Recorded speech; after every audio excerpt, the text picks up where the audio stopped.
Hello, people, and this is another episode of Car Chats. I am Alex. Woohoo!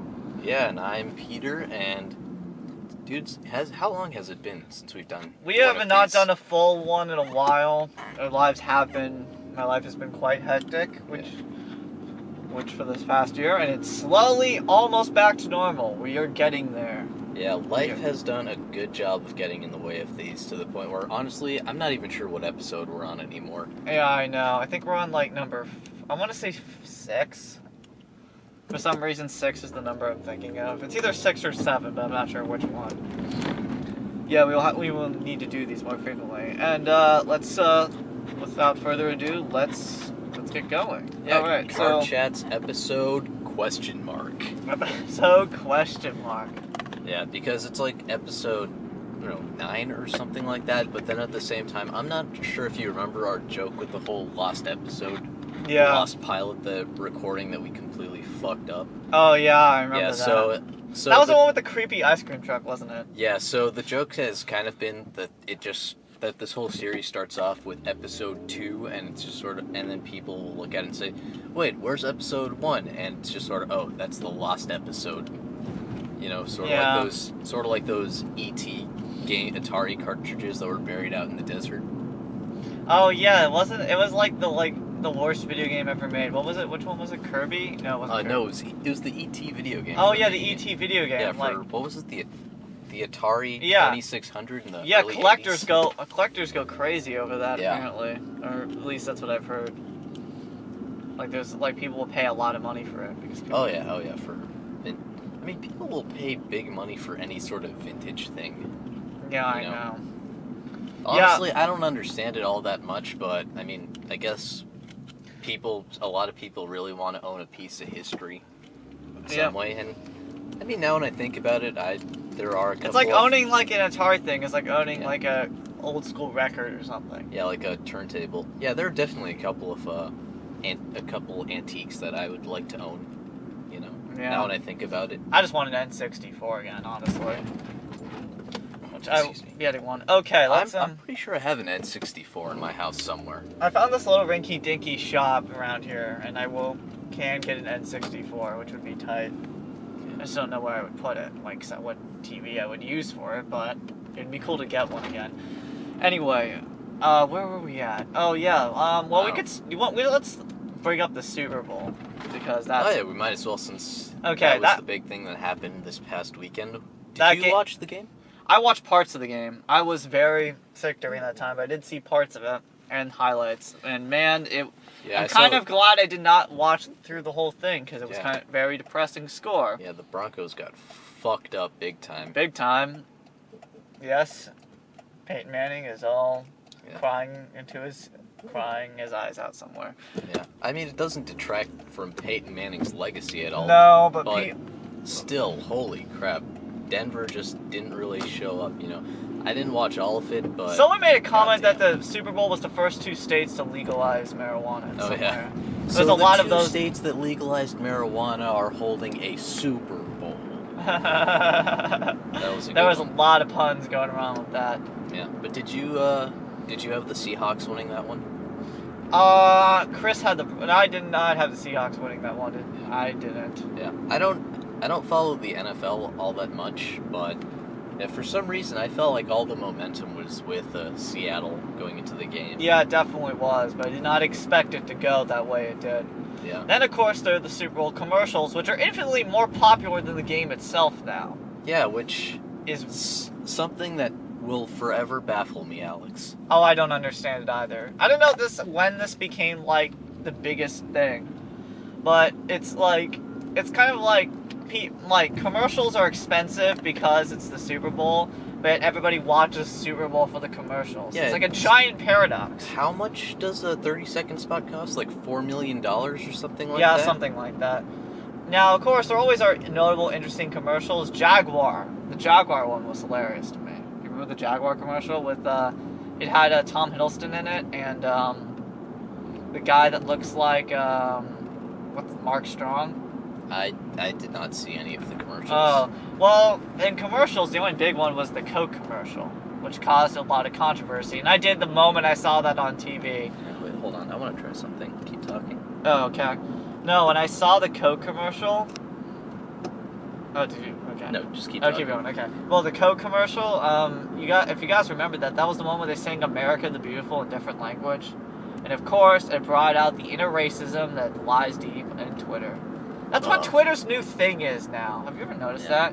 Twitter shows the world's inner racism. Dude, I don't even want to touch upon that. It's so sad. I know. I mean, really, it's just fucking A people. And I know where it's from. It's from people who live in I crap on the South a lot, but I understand that world of where these people come from, and it's like the most mind-blowing thing I've ever seen. You can, and like, they're the people you can't reason with. And I've tried. It's like, yeah, well, it's like cutting out a tree with a butter knife. Well, I mean, I always say that hopefully, when you die, your kids will be a bit smarter than you. And that's really, in some cases, that's really the best you can hope for. Yeah, that is the best you can hope for.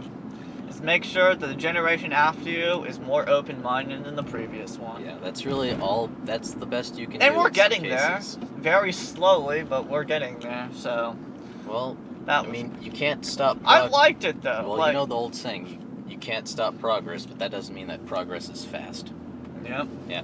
So I guess, I want to touch upon the actual game a bit. Sorry, that's the first thing that came to my mind. Problem. Yeah, what about the game?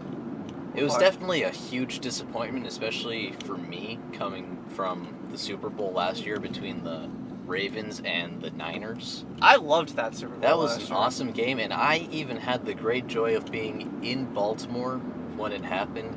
And dude, man, that was a motherfucking party. You know what I heard, though? I heard that the Seattle, because Chris went to the Seattle, my brother went to the Seattle party that was going on after the Super Bowl, and he said it was a lot of fun. And I can imagine that would have been fun to go to. But I heard, how was that in Baltimore during that Super Bowl? It was a lot of fun. So my fraternity threw a big Super Bowl party. We ordered a fuck and a ton of food, a bunch of beer, and we just invited.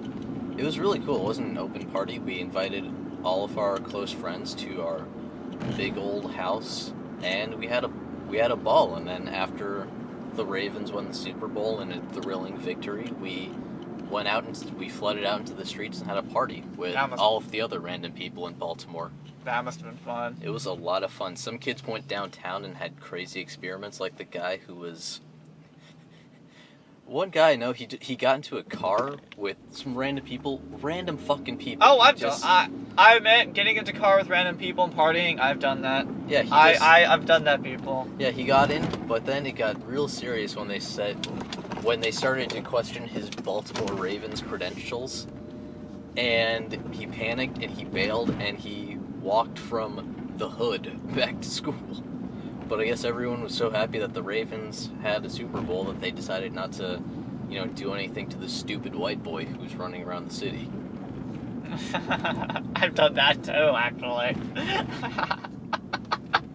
Oh, that's a reflection of my own life. Anyway, yeah, that is a hilarious story, though. Yeah. But man, that must have been one hell of a thing. And that just sounds awesome. Yeah, that was a lot of fun. So, I was kind of hoping. Also, the game was better. It wasn't like getting to 36. When we get to over 25-0, I kind of just stopped. Yeah, at that point, it's almost impossible for the team that's down to come back. It's like just too sad at that point. That was the saddest game since the Lakers-Clippers games that we saw the couple months ago. Oh, that was the sad. The Super Bowl was the second saddest game this year to me. And back onto the topic of sports. How fucking bad are the Lakers this year, Alex? It's like sad to me. Yeah, I'm sorry to. Lakers were. Yeah, sorry to just completely jump away from the Super Bowl. Well, we gotta talk about this. Like, Lakers is the LA basketball team. Clippers don't count. I'm sorry. They never will in my mind. I mean, they will never be the LA team. Like, yeah. It's like when you have, it's like the Yankees and the Mets. Yankees is always going to be the New York baseball team, no matter what.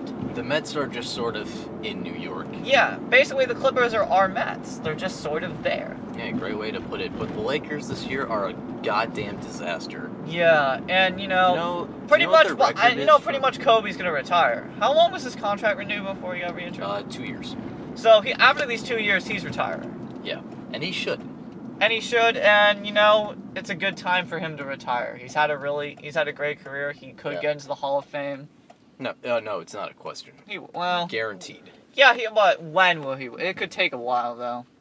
The moment he's eligible, he will be in there. You think that immediately? 100%. Yeah, maybe that would be cool. But even with he's one of the 10 greatest NBA basketball players of all time, and if you're gonna be a butthole about it, top 15, no question. Yeah, definitely top 15. Yeah, and I'd say that it's pretty much everyone says he's either in the top 15 or top 10. I think top 10 is fair. They will probably, the moment he retires, will do it because it would great garner TV ratings. Wow, those words didn't come out right. No, I mean, when he's eligible for the Hall of Fame, he will be voted in, guaranteed luck. He'll have his jersey retired. Yeah, it's going to be a big thing, but yeah, and man, the Lakers are depressing. Gasol is the most depressing out of anybody on that team. Their record since the 21st of December, I think, is 3-19. Oh. Yeah. Oh, that just made me even more sad than before. Yeah, that. I did not expect the Lakers would turn this bad. I heard that they're trying to trade Gasol and somebody else for a better draft pick spot or something. So I don't blame them because here's the thing with Pau Gasol. This is going to be a little rant about the finer details of basketball, but Pau Gasol has been complaining about the system that the Lakers are running, this whole notion of the small ball, which requires a very talented point guard who pretty much just runs around and does everything. A lot of outside shooting. The problem is that, one, the Lakers don't have a good point guard. Yeah. People say, Steve Nash, but Steve Nash is 40 fucking years old. He's the oldest player in the NBA. Is he really? Yeah. Isn't Garnett older? No, Garnett's younger. Really? Yeah, How old's Garnett? I thought Garnett was like 41. In the late 30s, I think. Maybe wow, that's okay. So he's close to that age. Garnett came into the NBA first. That's the thing that why I think a lot of people think that Kevin Garnett's really old. It's because he came into the NBA as a 17. Yeah, Garnett, like Kobe, came to the NBA right out of high school. Yeah, straight out of high school. So he started 18 too. Then Kobe started when he was 17, I think. Yeah. Anyway, so back to what I was saying. So Pau Gasol says he doesn't like this small ball system and that he wants people to feed him in the paint so he can use his various post-up moves to score close to the basket. The problem is that whenever I see Pau Gasol playing basketball, whenever he gets the ball in the post where he wants it, he fucks it up. Yeah, like that Clipper game. You know how many times he fucked up in the post? Yeah. It was he missed all those great shots that he should have been making. He missed more shots. He's missed more shots than any other player. Yeah, I mean, my God, here's the thing. He's not strong enough to power through players in the post like Shaq used to do. Yeah. But he's also not quick enough to spin around players like, Kareem Abdul-Jabbar, one of the other great Lakers. He's like a mix of both of them and got both of the negativities. Yeah. He missed out both yeah, exactly. That's a great point. And it's so frustrating to see that because he keeps on complaining about how the system's not work, but it's just Pau Gasol's. Well, that system Gasol's the one who's not working. Yeah, well, that system I don't think worked. Well, whether the system is a good system or not. No, the system is bad. D'Antoni is not. He's not. I just don't like him as a coach. Oh, That's the other thing. I don't like that system either because it reminds me of something similar in soccer because I know intricacies of soccer way better than basketball. And relying on one player to do all the moves never works. There's something in that similar in soccer too, where you just basically strike it to the forwards. Yeah, and just leave the forward. Yeah, that was like that with that guy, that soccer coach back when we were in high school, Nick. Was that his name? That's what he did. It's like when it's all about getting the ball to one guy, it just never works. Yeah. Yeah, but setting that aside, Gasol is just failing despite all that. That's just he's just copying it in trying. Pau Gasol has been good in January, where I think he's averaging 20 points and over 10 rebounds, which is good and all, but it's just sort of. But Pau Gasol, it's just not working. Yeah, it You know, isn't. everything that the Lakers do isn't working because their players suck. I mean, so- they're just gonna have to basically restart from scratch. Yeah.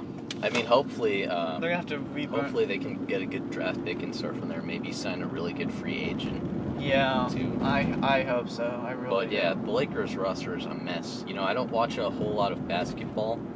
I don't watch a whole lot of sports in general, to be honest. But it seems like every single week the Lakers have a new roster, which is something that has really, really bothered me. You know, due to injuries and all these players they're signing for 10-day contracts and stuff. Yeah. Yeah, just So- like it's like they're at the throwing stuff at the dartboard and hope something sticks good. Yeah, so that's my Laker rant, I guess. Yeah, that's how you basically took all the words out of my mouth. Just it's so unbelievably it's so sad to me. It's really great if and most of the new Clippers fans aren't real Clippers fans. And Oh, yeah, no. like I respect the people who have been Clippers fans for a long time, which is kind of sad too. It almost makes like the fandom for the Clippers like not real. Like there's something not real about it. I don't know. It's just how I see it. All right, let's from sports. What was? Alright, moving on to sports. We were gonna talk about. We had a list of topics. We could talk about Justin Bieber, but I don't know if Oh. you want to go there yet. You know what? I was thinking, you haven't had a rant in a while, and I figured you might as well have a rant about your nemesis, Justin Bieber. He's not really my nemesis. I mean, I think he is just one of the most disgusting human beings ever. He is a disgusting. No, he's not. He's a disgusting human being, and I don't think anybody except those teenage fangirls like would disagree with me. Yeah. It's like the most common. I could say that on the internet, and I could get 1,000 likes in like 2 seconds. I mean, what's undeniable is that he is a fucking idiot. Yeah, he's an asshole, and we all know He is that. just And goddamn 98% of the stupid. world agrees with him. Like, if there was if like Justin Bieber was doing a boxing match, the line of people to fight him, we could make a line from LA to New York, if not longer. Oh yeah, definitely. There'd be people lining up all day. But I'm gonna think Justin Bieber's like a jerk, but he's not anything like unique. Yeah. Like, I've said this for a while, that child stars, he's a perfect example of what I completely predicted. I don't think it got a lot more stupid than I had predicted it would. He did more stupid things than I would have imagined, but he's a child star with too much money. But I think what happened was, remember Justin Bieber's dad came back? His dad, apparently. I don't follow this celebrity All I know is gossip his all that dad much. left him when he was a kid, and he suddenly came back, which surprises nobody.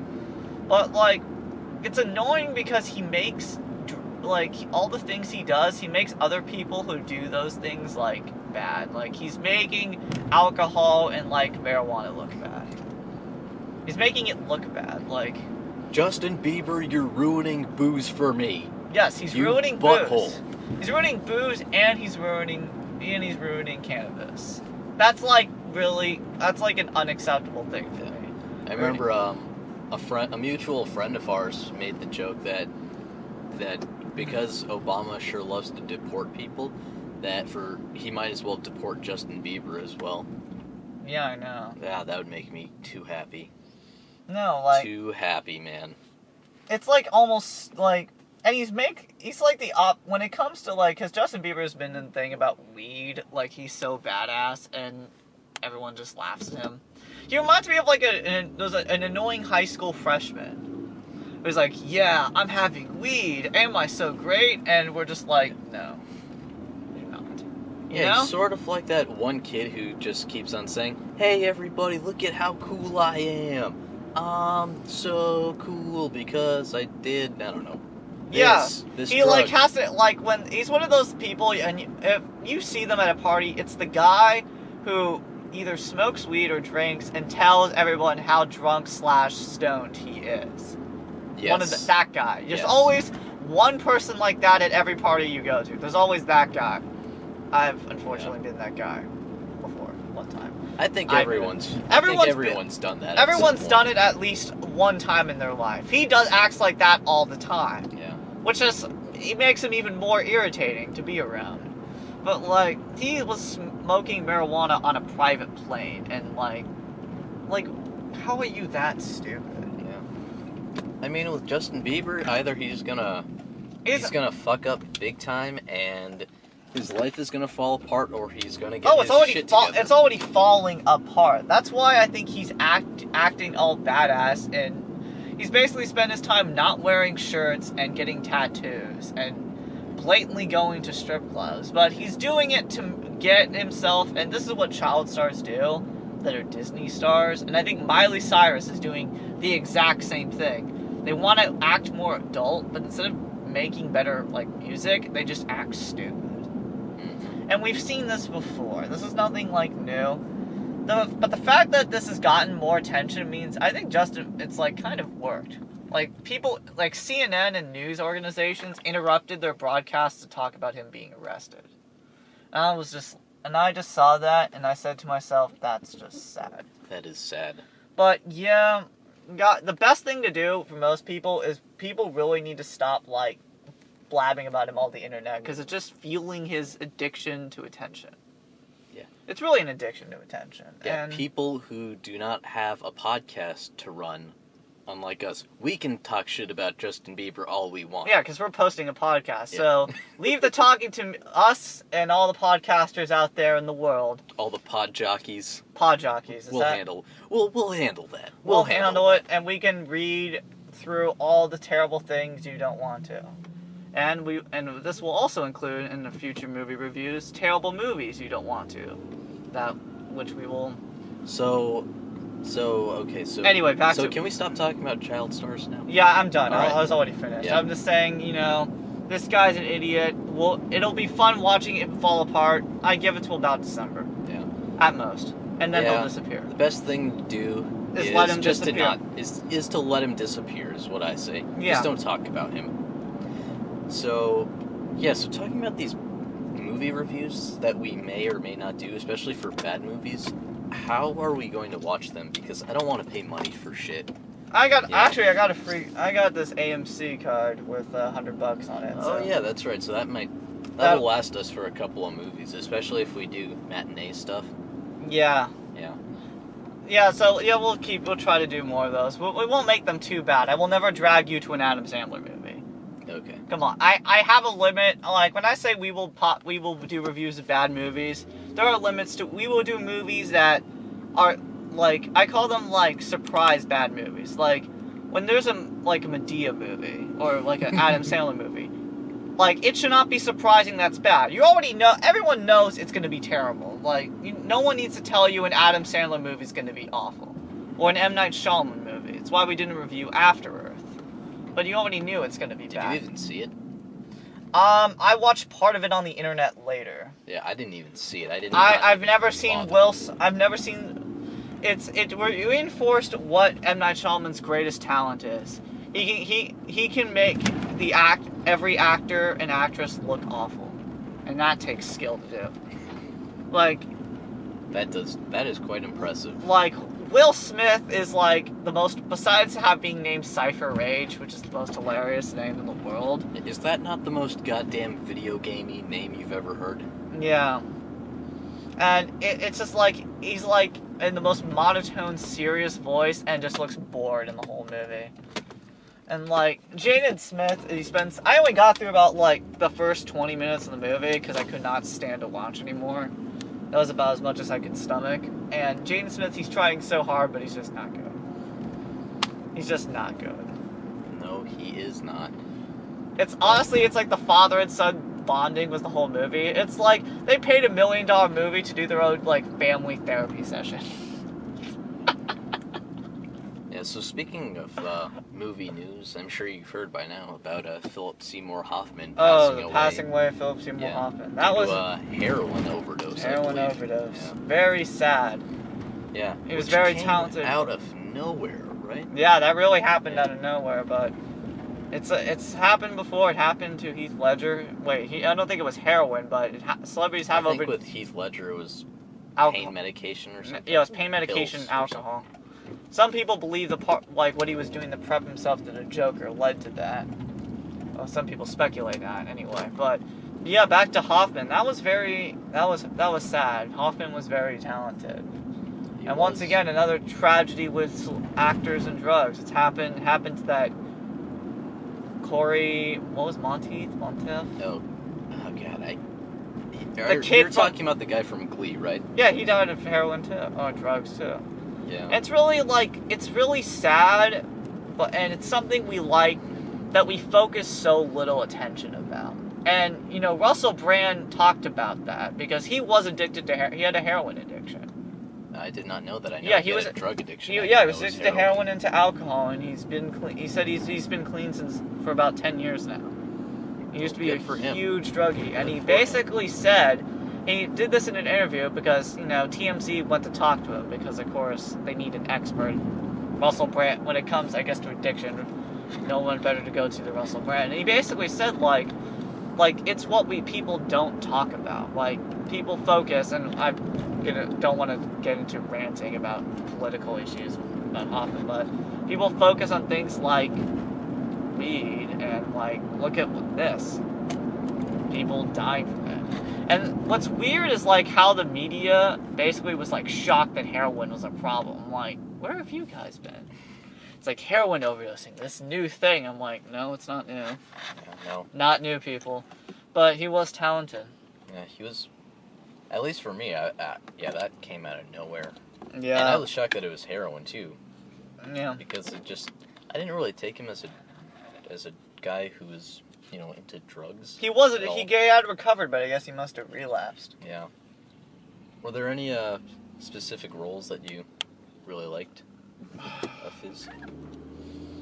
There was one movie, trying to think of which movie. I mean, that's the thing about Hoffman. I've seen him in a lot of things. I can't remember all the movies, including minor ones, but yeah. I've enjoyed everything he was in, and it's really sad. These last couple months have turned into the unfortunate passing of many talented people. I'd say his role as Truman Capote in Capote. Charlie Wilson's War he was great in. Yeah, Capote though always stands out for me just because when you hear Philip Seymour Hoffman's actual voice, and then you see him, and you see Philip Seymour Hoffman's actual mannerisms in interviews and in other movies, and then you see him in Capote, he's a completely different person. Yeah. He absolutely embodied every single aspect of Truman Capote, and that really blew my mind to see him in, something like Boogie Nights, or Charlie Wilson's War, or The Big Lebowski. Oh, The Big Lebowski. Pirate Radio, and then you see all these great performances, and then you compare what he did in those movies to Capote, and for me, Capote is just on a different level. It just proves, he really was a different level actor. Yeah. Stupid talented. Yeah. It's really sad. It seems like the good actors, the nice actors, and the talented ones always seem to be. Oh yeah, I also liked him in Punch Drunk Love, which I say is the only good Adam Sandler movie. It is the only good Adam Sandler movie. Maybe Hoffman may have just given Adam Sandler the tiny bit of credibility, and then threw it all away. Yeah. Adam Sandler threw it all away. That is the only good Adam Sandler movie. Yeah. Unless you count one of his first comedies, it's the only one that ever people took seriously. I guess And he should just get a talent for that alone. He made an Adam Sandler movie good. Yep. What was the golf movie? Was that Happy Gilmore? That was Happy Gilmore. I kind of liked Happy Gilmore. Yeah, Punch Drunk Love was the only good movie of Happy Gilmore, and that really shows his talent. He made an Adam Sandler movie good. It's basically he turned dog shit into gold, and for that just shows how skilled Hoffman is. Yeah. There's not it's not his best movie, but it shows how skilled he is, though. He made a good Adam Sandler movie, He made Adam Sandler good. Him and the director Paul Anderson or something. Paul W.S. Anderson? Not the Resident Evil guy. The other Paul Anderson. Yeah, the other one. The good Paul Anderson. Yeah. The one who directed There Will Be Blood. Also directed Punch Drunk Love. Oh, yeah. It's the same director. But, yeah, I don't really have a whole lot else to say about Philip Seymour Hoffman because, except that it was sad, and I wish that he was around to make more movies. Yeah, I was too. He really was talented. So here at Car Chats, we raise our toast to Philip Seymour Hoffman. Great man, great actor, great talent. Yep. Amen. Yeah, we just okay. Oh, and I feel like I should also add, yes, we are in a car. No, we are not drinking booze. Alex has a bottle of Diet Coke. I have a bottle of water. Just to be clear. Yeah, let's be clear about that. We're not drinking and driving, and nor would we ever do such a thing. Yeah, never. And please, never do that. Yeah, just don't. Just don't, people. Like, it's still one of the stupidest things ever. Oh, okay, I'm gonna end it there because I was about to go rant on that Ethan Couch kid, and I don't want to. The affluenza teen. I'll just say that, you know what, if you get drunk at a friend's party, and you're thinking of driving, don't do it. Just have one if your friends drive you back, or sleep or crash on a couch there. And if your friends don't let you sleep on their couch when you're drunk and in no condition to drive, then you need better friends. Oh, that was perfect. Well, message. Yeah. Public service announcement, Peter. Yeah, get yourself some better friends. Yep, get yourself. And that was our public service announcement by Peter. And well stated, I might add. Thank you. So now moving on. Alright, so put our tribute and our nice public service announcement for the evening. What do we got next on the list? Do you want to stay on the topic of movies? Oh yeah, we forgot our other movie-related news for this podcast. As we know, we've been frequently updating you about one of the bigger movies for 2014, and there's a couple new ones we will get more into now that we have found more details about those 2014 movies since we're now in 2014. But is the Superman Batman movie, which of course is going to be like they're trying to, as we've found out, they're super trying to form a Justice League movie. Yeah. And Alex. Speaking of that movie, guess who's playing Lex Luthor? Who? Go on, guess. I think it was Actually, Jesse. you know what? Here's a better question. If you were to cast the role of Lex Luthor, who would you cast, or whom would you cast? That's Lex Luthor. Yes. Superman's greatest villain, his greatest nemesis, the only man who can outwit him. Let's see. Actually, I would say James Spader would be great as Lex Luthor. Okay, James Spader of Boston legal fame. Pretty Yes, solid. and he's on that show, The Blacklist, which Blacklist as well. It's actually got renewed. It's supposed to be a great show, mainly because James Spader plays an awesome villain. Yeah. Who else? I would probably pick well, I would pick Tom Hiddleston because I like Tom Hiddleston as Tom Hiddleston. Tom Hiddleston could definitely work. Yeah. Anyone else? Anyone else that leaps to mind? I would pick Kevin Spacey. Kevin Spacey Didn't he play Luthor. Lex Luthor in an earlier Superman movie? He was so good at Lex Luthor. Yeah, he actually played Lex Luthor. Yeah, he played Lex Luthor. And that movie, he was actually good. It was everyone else that was terrible. I actually saw the earlier Superman movies before I saw Man of Steel, and he was the only good one. Also, Michael Rosenbaum. Who? He played in that. There was a TV show called Smallville, which I didn't watch a few clips, and he was a good Lex Luthor in that. That was the only. Yeah, you named some pretty solid people who I think could fill that role. James Spader was my number one pick, though. So what if I told you that Jesse Eisenberg was cast in the role of Lex Luthor? You know, Zombieland, The Social Network. That fucking magician movie. No.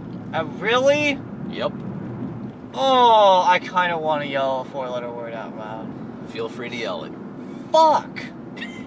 That was really anticlimactic right there. Ugh, fuck, man. Really? Yeah. Yeah. That's very depressing. Okay, this is just I thought I heard a rumor of that, but is that actually like confirmed? Yeah, it was confirmed. Okay, I am now more depressed about this Superman reboot than ever before. This is actually just depressing me more. Honestly, you know, there have been surprises, but the more I see it, the more I'm not liking this movie. Because Jesse Eisenberg he's not threatening. Lex Luthor is supposed to basically be able to be a person that's smart enough and clever enough to stop a godlike being, which is what Superman is, really. So he has to be a certain level of intelligence. And Jesse Eisenberg, like, no. No. Yeah. You can just imagine him on screen just saying, "Superman, I will stop you. I will destroy you, Superman. You cannot stand up to me, Superman." I can't believe they did a casting worse than Ben Affleck.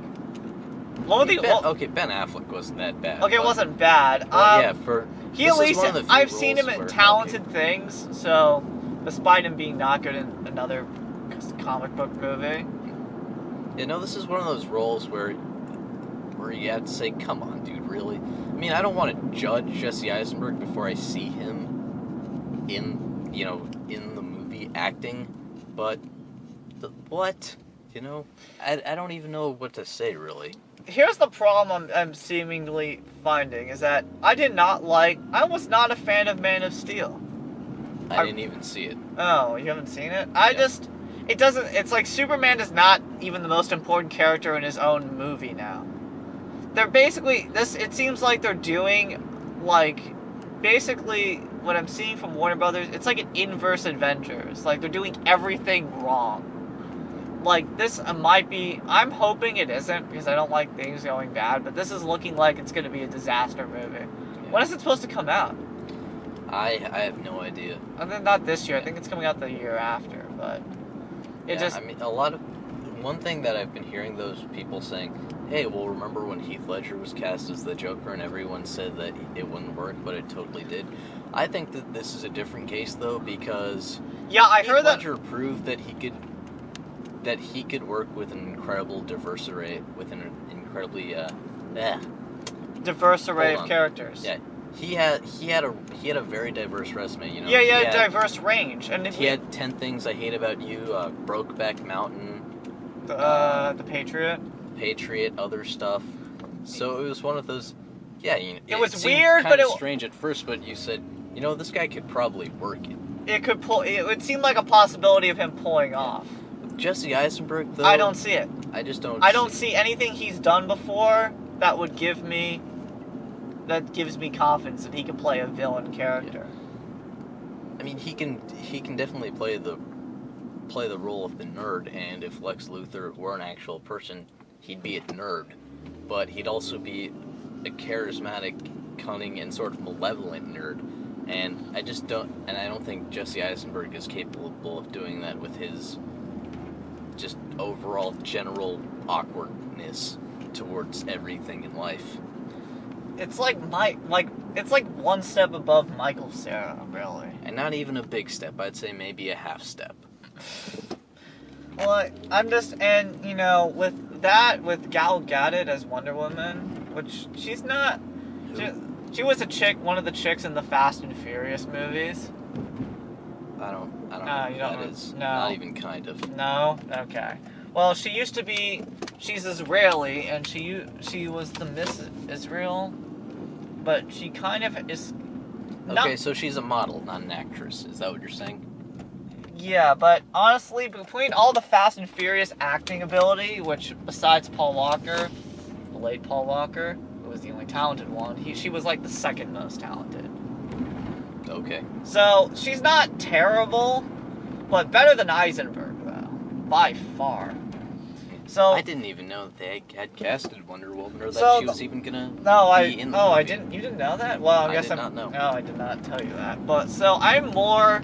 Because I really have wanted a good Superman movie, and besides that TV show, I only got through the first season, but they made 10 seasons of that. What, Smallville? Yeah, that was good. I never watched it. Oh. I watched, the first season, just randomly one weekend, and it was actually pretty decent. One, it's a TV show, so they have more time, but that's, the only successful Superman, attempt in, the last, 2 decades. And this seems like they're gonna botch it again. They've never been able to recreate Superman, no matter how many times they've tried. And I'm kind of sad. So, that... Yeah, things do not bode well for this movie. I agree And with speaking, you on I'm going that. to add another movie, I think that's coming out this year, because I like how the superhero drama really they've been doing it on screen well, which it really started with Iron Man. If we're going to give credit to the superhero mania, it really started with Iron Man. That's about Batman Begins. Well, Batman Begins, it kind of began. I think that came out first, right? In 2005? Yeah, I think but Iron Man really took it off, though. It's when it started to take off. Batman Begins was the beginning of it, though. Also, that's a Warner Brothers property, too. But, like, I think because it looked cool, but the thing with Iron Man is they really did the costume translation perfectly. And it was like I remember when I first saw it, I was like, that looks like, it was just beautifully done. That looks like an Iron Man. And also, they revived Robert Downey Jr.'s career. He had some really good earlier movies, too, before He did. Yeah, he did actually. Kiss Kiss Bang Bang. Yeah. Awesome comedy. And I don't know who did the casting for him as Tony Stark, but that was brilliant, whoever did that. But anyway, so it's disappointing me that DC Comics, which has some great properties, is failing. And speaking of DC superhero properties that I'm worried about, Spider-Man 2, which has gotten into more detail about how many villains they're doing, and I'm even more worried about that. Yeah, it seems like they're falling into the whole too many supervillains trap. And this has happened before. And I feel like, the Superman movies are doing the opposite. They're both doing the same thing. One's doing too many heroes and one's doing too many villains. Which ends up happening is they're all going to be undeveloped stereotypes, which I can see this happening. Yeah. Like Wait, are you talking about the Superman movie or the Spider-Man movie both right of now? them. Both of them have the same problem. With the Spider-Man movie, I hope that Jamie Foxx can add some dimensions to Electro or it's going to be up to Jamie Foxx to try to save. He's going to be the only one who can save that movie. Which I wish him the best. At this point, I wish him the best of luck in doing that. Because there's two problems. I like Emma Stone, but Andrew Garfield, I don't like him. Yeah, I can't remember seeing him in any movie really, but I've just generally never been all too impressed by him. Well, you saw the first Spider-Man movie. Did you like it? I didn't see it. Oh, you need to see it. I did not like it at all. I was bored. I was so bored of seeing that movie. I was so bored. I've never found... I just think that he's kind of too much of a sarcastic dick. Like, and I guess that's more his character, but I just never... Andrew Garfield has just no charisma. Because Spider-Man is a really charisma character. Like, he has to be likable. Yeah, I think in the comics he's supposed to be kind of a smartass. Yeah, he's supposed to be a smartass, but he's supposed to be likable too. Like, that's true. He is more charismatic than like Batman or Superman are. Okay. And he's just like he's a smartass, but it's too much of a smartass. Like, it's the point where I find him to be annoying. Which is just kind of, you know, Peter Parker. At some point, you're gonna have to stop being a dickhole and just do your fucking job as a superhero. Yeah, and it's really not him doing a job. It's really him fixing all the problems that he ends up causing. So I'm very again worried about it, and which is making me worried about the 2014 movie season. I'm getting my nerves. I'm getting nervous the more I see it. I mean, I don't know. I'm kind of on the opposite trend of you because I'm not sure what you would think, but I've seen 2 movies this year already that I really, really like. Oh yeah, I did too, but yeah, which are Lone Survivor, which we saw a couple of weeks ago. We did a review. We did a podcast. Which I have to post, but my computer is still a fucking mess. Yep. And the Lego movie, which we saw today, which I thought was so much fun. Yeah, we will be doing a podcast about that movie.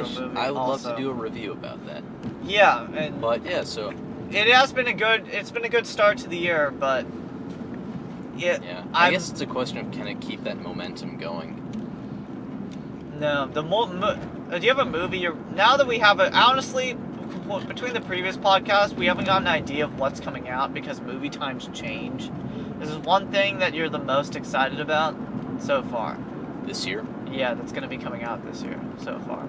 I can't think of anything. I really can't. There's Christopher Nolan's movie. What is he doing? With Matthew Interstellar. That's the movie I'm most interested in. Definitely looks intriguing. We'll see. I like space, and Christopher Nolan has never disappointed me in mind-blowing concepts. Because it seems like, Interstellar seems like, in many ways, like a spiritual sequel to Inception. In that, it's a larger-than-life concept it seems to be. We haven't heard much about it, but given it's about space, I can see that larger-than-life concept on the big screen.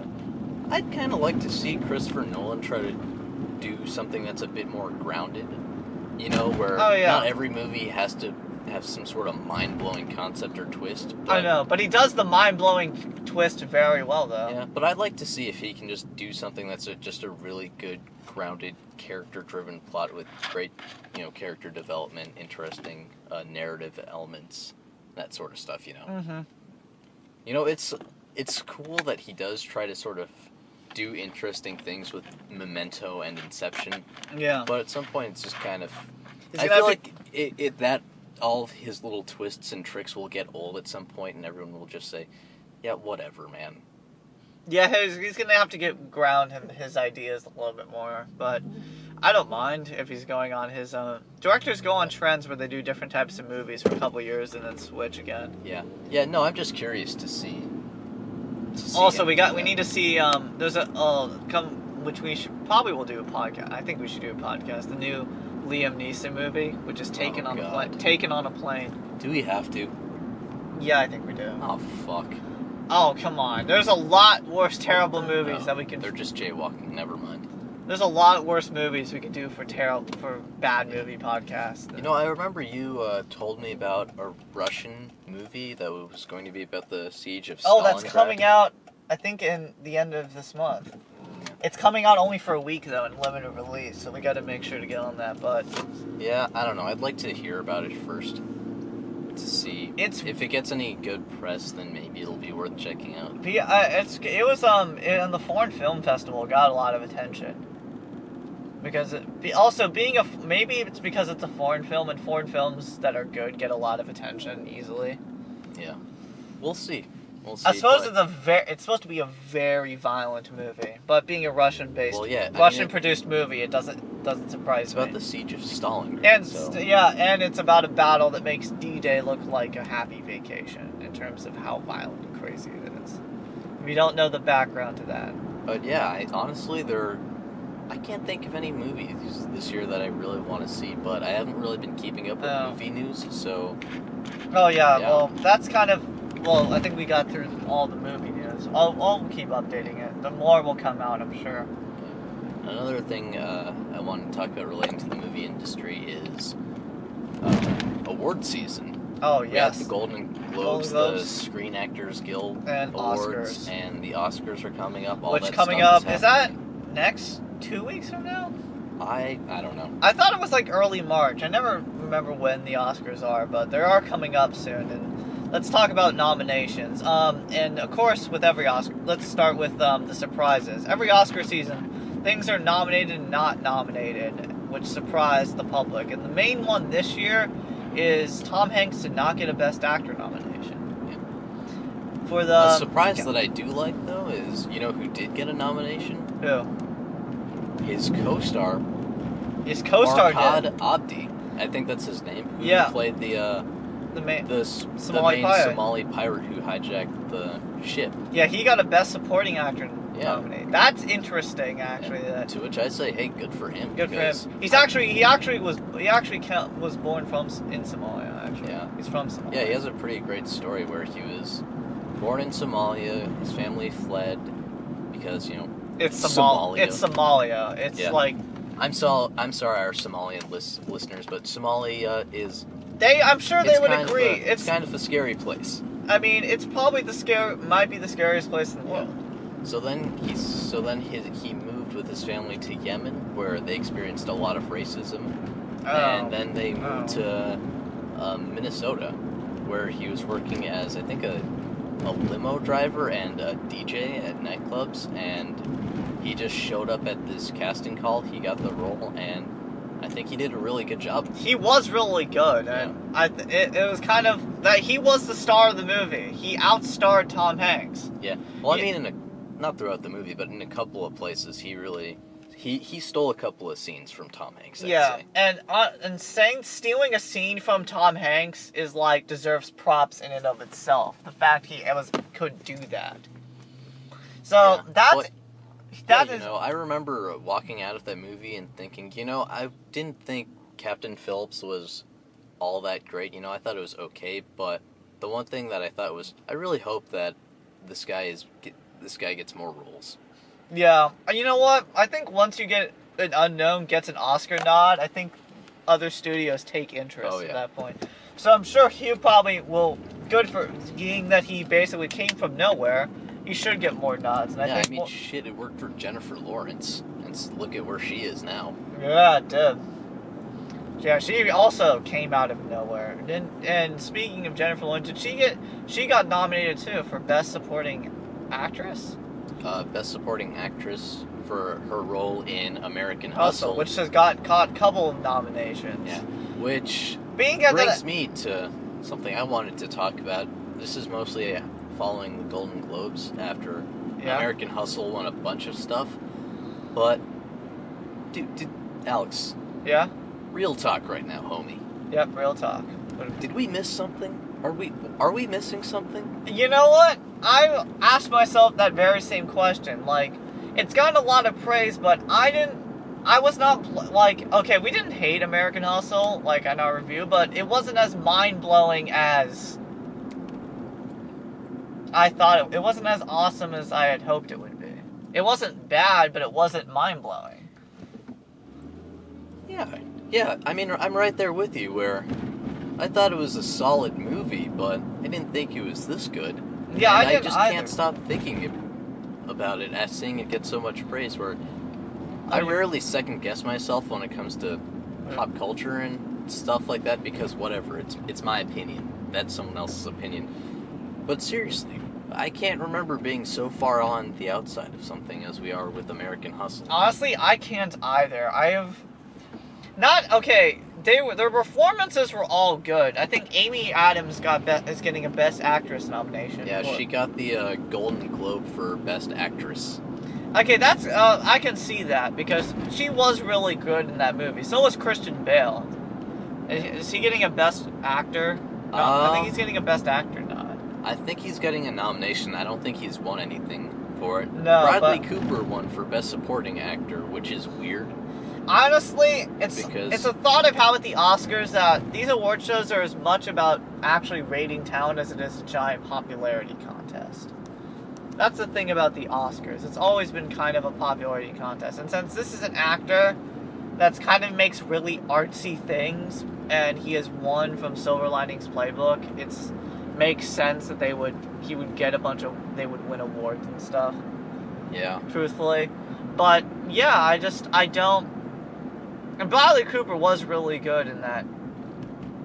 That. But at the same time, though, he was just Bradley Cooper being Bradley Cooper, though, right? Yeah. Bradley Cooper, I think, is now becoming overrated now, which is... Yeah. I've never found him to be the top of the top caliber. Yeah. Christian Bale, I can see him. And Amy Adams, too. But not... I guess, So yeah, I guess moving on from American Hustle, what else sort of stood out for you? What I think is gonna happen is I think 12 Years a Slave got nominated and probably will win most of the awards. I'm calling that now. Yeah, I know at the Golden Globes it won Best Picture, and Alfonso Cuarón for Gravity won Best Director.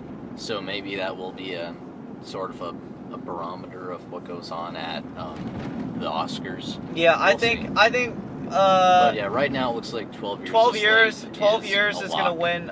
It's gonna win Best Picture. Will Gravity win Best Director? I think it should, because it is the best directed movie. like, I definitely, because it is one of the most uniquely directed movies I've ever seen. Yeah.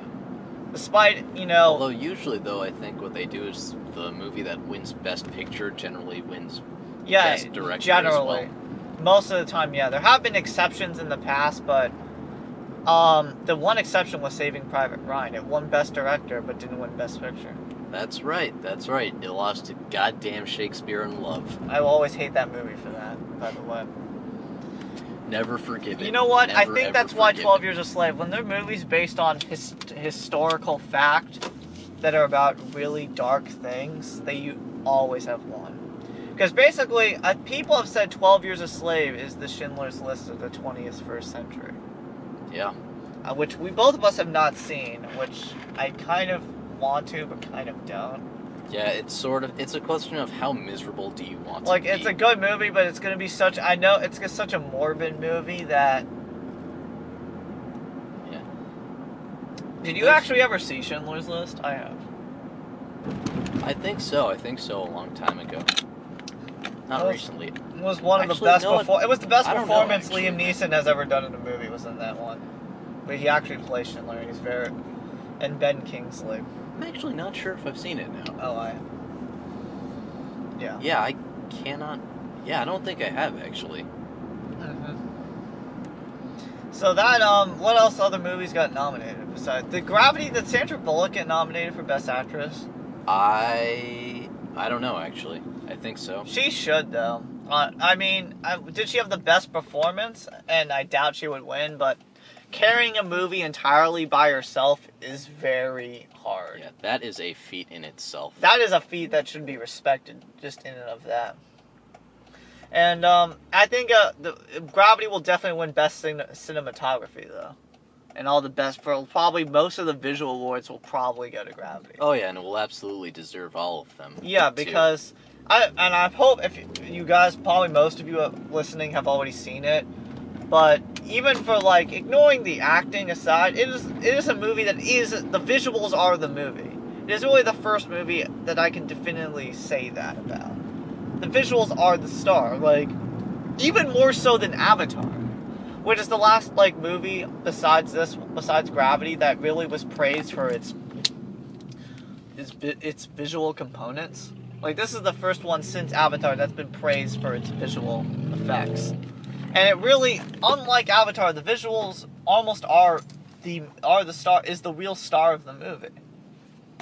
And it'll probably win all the visual awards. And there's always another big one the animated award? Best animated film. It's not as prestigious, but it's the one. It's like the one outlier that's kind of prestigious. I think that Disney movie Frozen will probably win that one. Frozen will win that one. I haven't seen. Seeing all the movies that got nominated just reminds me that I really did not see a whole lot of movies in 2013. I really didn't. Yeah, I didn't either. Yeah, we saw a lot more in 2012. Yeah. But yeah, we will be doing way better on that in podcasting along the way. Yeah. Oh yeah, that's something I hope does. And speaking of movies, adding to that, Leonardo DiCaprio was nominated for Wolf Best of Wall Actor, Street. I'm sure. Wolf of Wall Street. Oh, which might have been my favorite of 2013. Well, I don't know my favorite movie, but one of them. Did Jonah Hill get nominated for Best Supporting Actor? I don't know. He should. Think so. I think that was another surprise because that movie really solidified to me that Jonah Hill can be a serious actor. Which is something, if you had told me a couple years ago, I would have never guessed Jonah Hill could become, like, a serious, respectable actor. Like, I would have never thought that. But yeah, he really, honestly, his performance really stuck out to me more than DiCaprio's did. Yeah, I've never seen him play a sleazeball like that, but he did a really good job at it. Yeah. And, this was the year where DiCaprio's proven he can be a great villain. Yes, he can. That and Django last year. And Django, yeah. That's really solidified that. Well, and no one, I guess, and really until Django, no one ever thought DiCaprio could play a bad guy. Yeah. Yeah, I think that was his first role as a villain, and he did a good job in it. I didn't think the movie was all too great, but Oh, you weren't a fan of Django? I really didn't think it was anything special.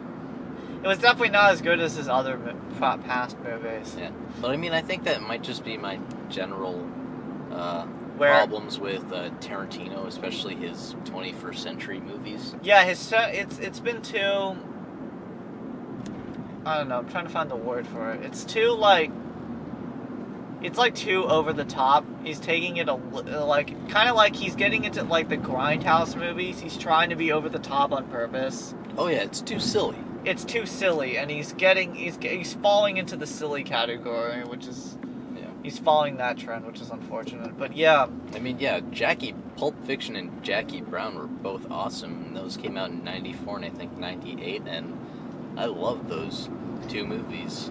It's been like that since Inglourious Bastards. He's gone onto the silly route. Yeah, I'd say since the Grindhouse movies, everything's just been downhill. I didn't like Inglourious Bastards, didn't care for Django, was not impressed at all by the Grindhouse movies. Well, the Grindhouse movies were just kind of like ridiculous, so I didn't like hate them. Yeah, still, it's a Tarantino movie, you know. Yeah, it was really when we got to Inglourious Bastards, both Inglourious Bastards and really is when it started to go kind of downhill for him. I agree. I'm hoping he's not.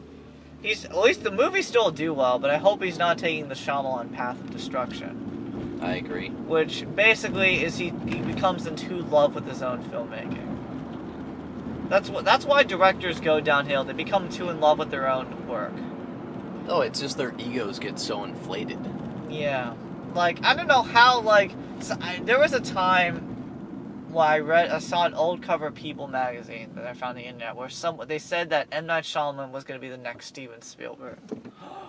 How wrong that turned out to be. Well, I mean, after seeing The Sixth Sense. It was after Unbreakable. Oh, Unbreakable. Oh, no, it was really good. Yeah, I know. Like, how did that...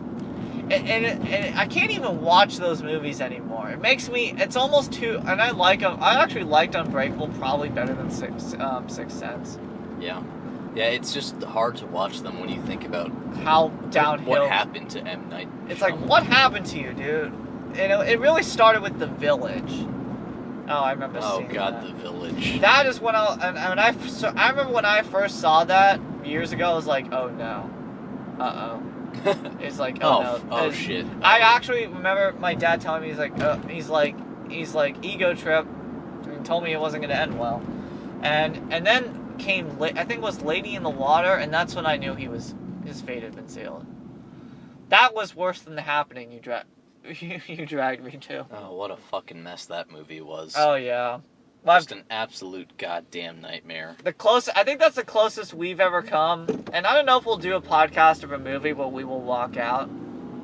But we might get there at some point. But yeah, we will definitely...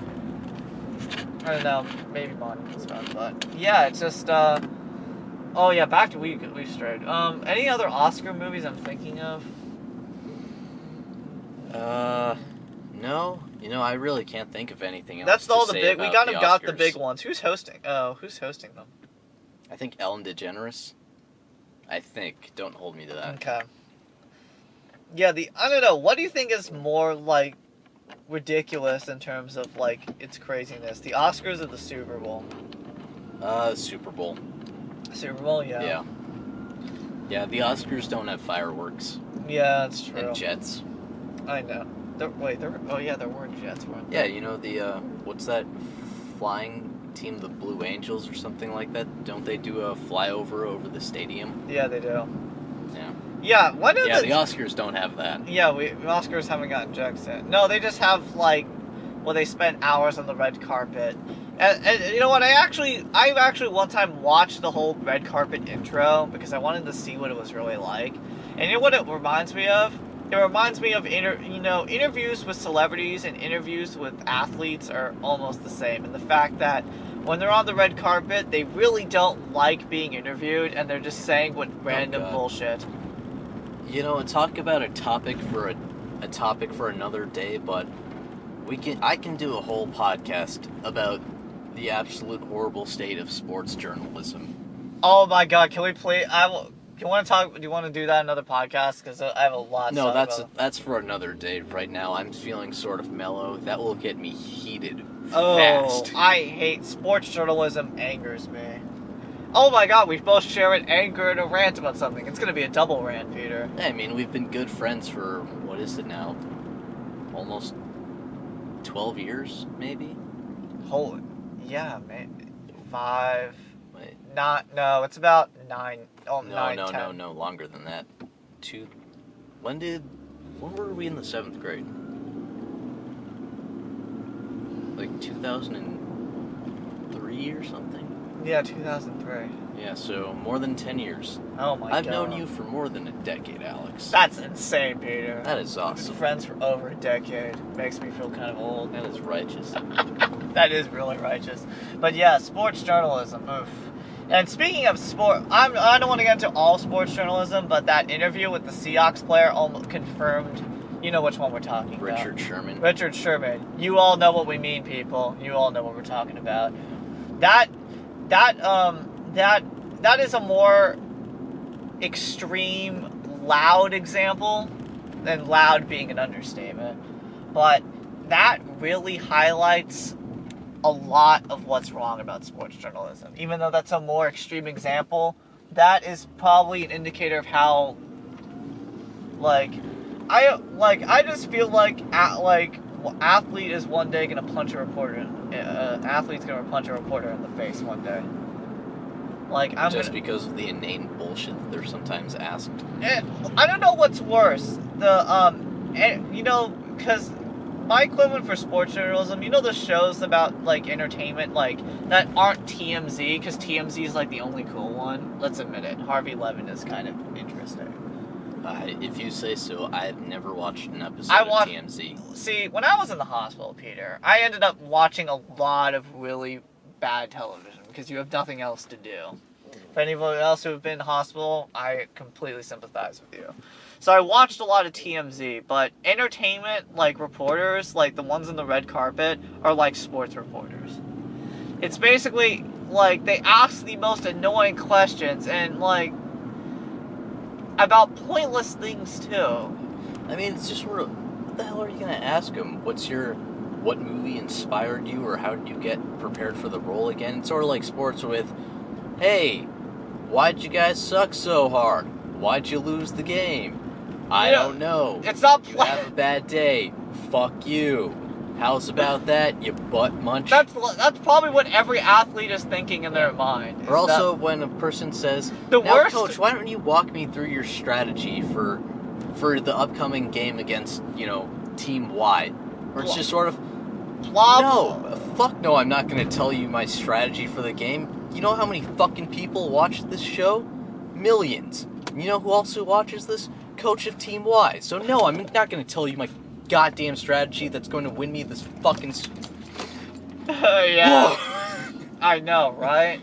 I'm sorry, Alex. The worst questions are, the worst journalistic interview are sports interviews, but the worst of the worst is after every game, the interview with the coaches.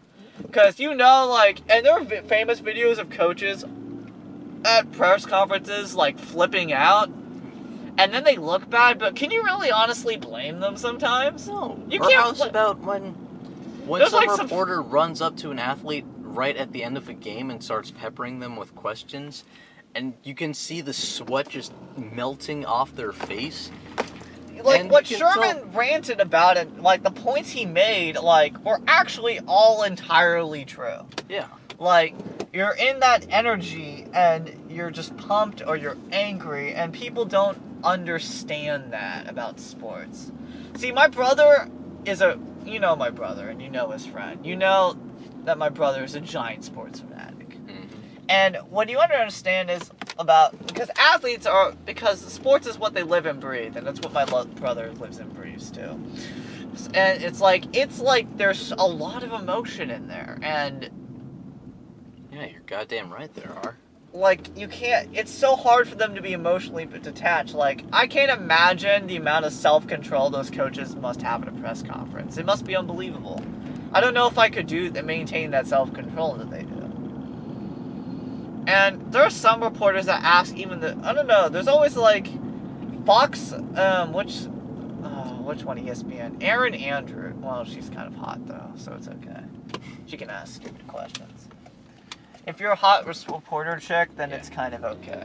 And you know what the worst? The highlights sports newscasting? All of ESPN. Okay, let's just say this. ESPN Sports Center is kind of bullshit. I know there are going to be people that are not going to like me saying this, but I'm calling it out right now. Sports Center is stupid. It is the most pointless thing ever. It's not sports news. It's basically like it's like one network devoted to fantasy football. It's fantasy football turned into a news format. What I mean by that is that it's basically a bunch of people talking excitedly and just throwing stats. It's a stat fest. Yeah, that's pretty much what Sports Center is. It's a stat fest. Yeah. It's like it's like someone took math and statistics and found a way to make it cool. Yeah. I mean, the good thing about Sports Center is that it pretty much just throws all of the highlights from the day into one segment. And the other thing I like about Sports Center is that they also touch upon more obscure sports or sports that aren't popular in the United States.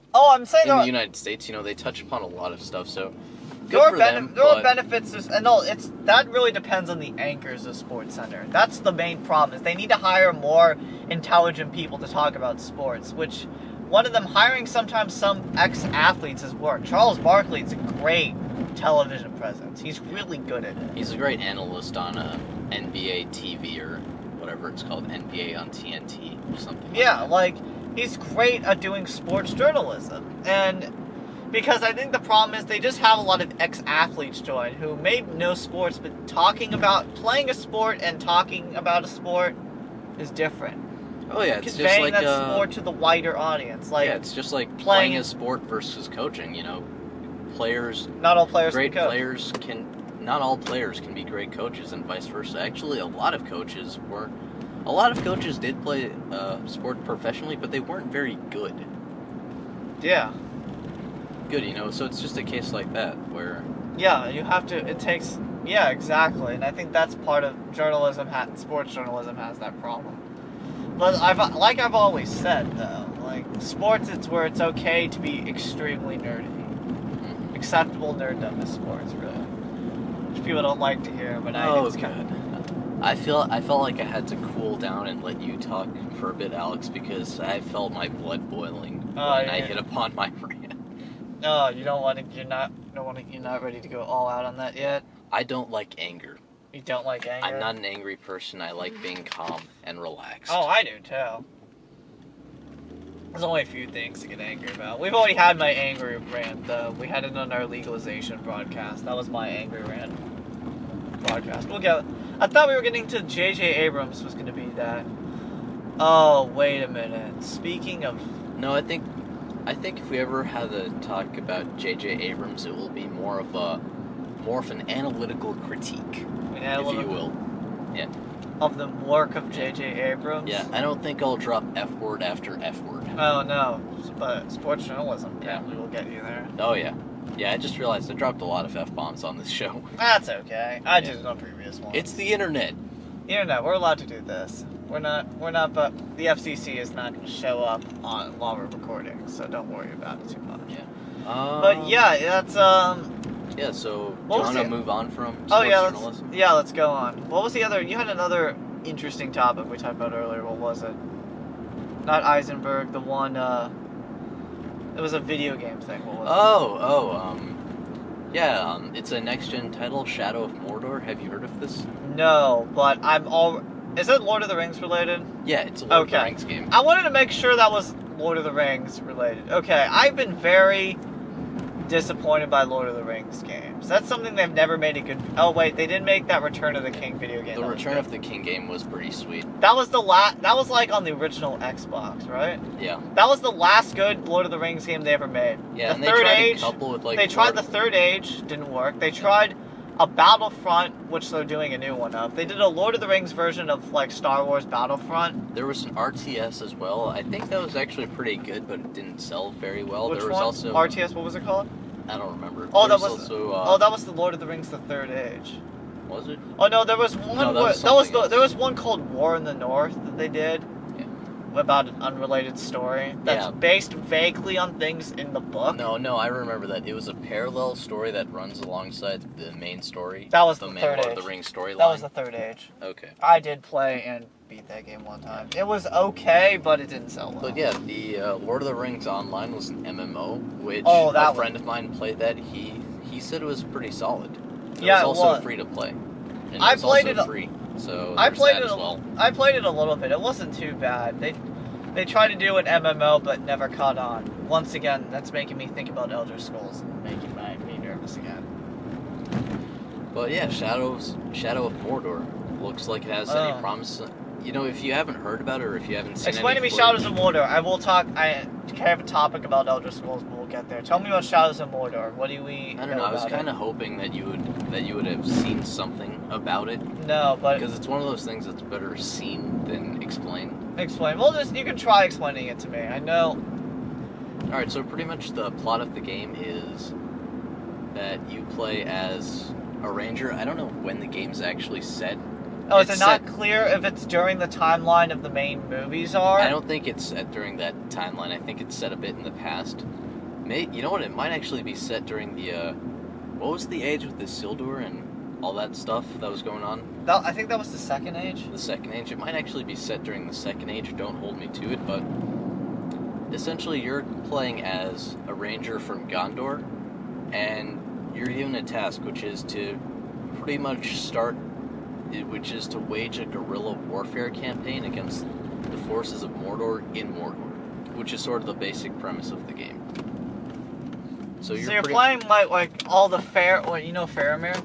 Yeah. You're playing that group of people. Yeah. Ah. Yeah. You're a lone operator, and you're sent in solo to destabilize the army of Mordor. Okay. I'm excited for two reasons. One, you're playing not in the main timeline, which I think has been the problem with Lord of the Rings. They keep trying to tie it back to the original material too much. Yeah, it's one of those cases where you've got a huge universe. You've got which is just a huge playground to play in. It's like the problem with Star Wars games. Like, it's always been bound by Jedi. It's why I think Battlefront was so popular, that it was a game not about Jedi. Yeah. And it's kind of, let me just go on a slightly related topic that I think I can see why you're interested, because it's not based around Aragorn and what all the main Gandalf and what they're all doing. It's kind of a separate thing. It reminds me of that Star Wars 1313 game that got canned. Well, it's what we always said, something that sequels should do, or any sort of iteration in a continuing series should do, is to expand upon the universe. Exactly. And it seems like this game, Shadow of Mordor, is doing that. Okay. So I'm like all the side plots. So you like the premise already. The premise is great. This is exactly what I want in Lord of the Rings game. So I'm already very excited. Okay, what style of game is it? Is it open world Skyrim, or is it more linear? I'm not entirely sure. It looks like it's pretty open world, where it's a third-person action-adventure type game.